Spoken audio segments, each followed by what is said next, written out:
రాష్ట్రంలోని మాలేగావ్ పేలుళ్ల కేసులో ఎన్ఐఏ ప్రత్యేక కోర్టు సంచలన తీర్పు వెల్లడించింది. ఎట్టకేలకు 17 ఏళ్ల తర్వాత తీర్పు ఇచ్చింది. ఈ కేసులో ఆరోపణలు ఎదుర్కొంటున్న 7 నిందితులు నిర్దోషులేనని ప్రకటించింది. వారికి వ్యతిరేకంగా ఎలాంటి సాక్ష్యాలు లేవని ఎన్ఐఏ కోర్టు తెలిపింది.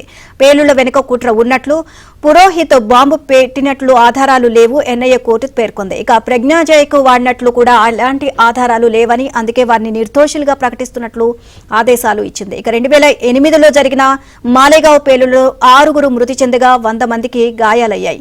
ఇక ఈ పేలుడు అప్పుడు దేశవ్యాప్తంగా సంచలనం సృష్టించింది.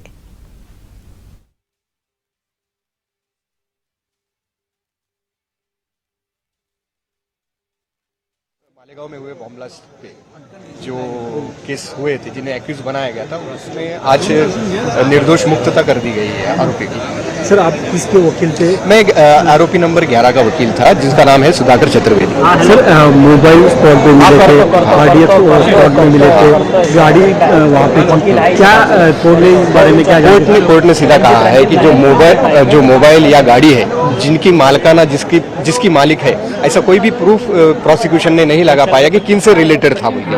सर, एनआईए इसमें फेल हुआ है। यस, एनआईए फेल हुआ है बोलने से ज्यादा एटीएस ने इसका इन्वेस्टिगेशन किया था। एनआईए ने तो बाद में इन्वेस्टिगेशन हाथ में लिया था। यूएपीए का एक्ट बताया गया कोर्ट की तरफ से कि सैंक्शंस पूरी तरह से बराबर नहीं, लीगल नहीं है। फोन टैपिंग के बारे में ऐसा कहा गया कि उसके लिए सैंक्शंस लगते हैं, जो सरकार के सैंक्शंस लेने चाहिए थे। फोन बिना सैंक्शंस के फोन टैप किए गए थे, तो जो कि लीगली वैलिड नहीं है। మాలేగావ్ పేలుళ్ల కేసులో ఎన్ఐఏ కోర్టు ఇచ్చిన తీర్పుపై ఎమ్మెల్యే రాజా సింగ్ స్పందించారు. తప్పుడు ఆరోపణలు ఎదుర్కొన్న వారు నిర్దోషులుగా విడుదలయ్యారని తెలిపారు. అయితే ఇప్పుడు వారికి కాంగ్రెస్ క్షమాపణ చెప్పాలని డిమాండ్ చేశారు. 2008లో మహారాష్ట్ర మాలేగావ్లో ఒక బంబ్ బ్లాస్ట్ జరిగింది. ఆ బంబ్ బ్లాస్ట్ లో 6 చనిపోయినారు.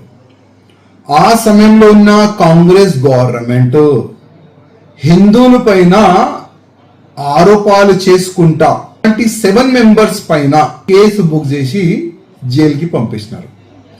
ఎన్నో సంవత్సరాలు వీళ్ళు జైలులో ఉన్నారు. ఇవాళ 17 ఇయర్స్ తర్వాత ఎన్ఐఏ కోర్టులో ఎంతమంది అక్యూజ్ ఉండే అందరు కూడా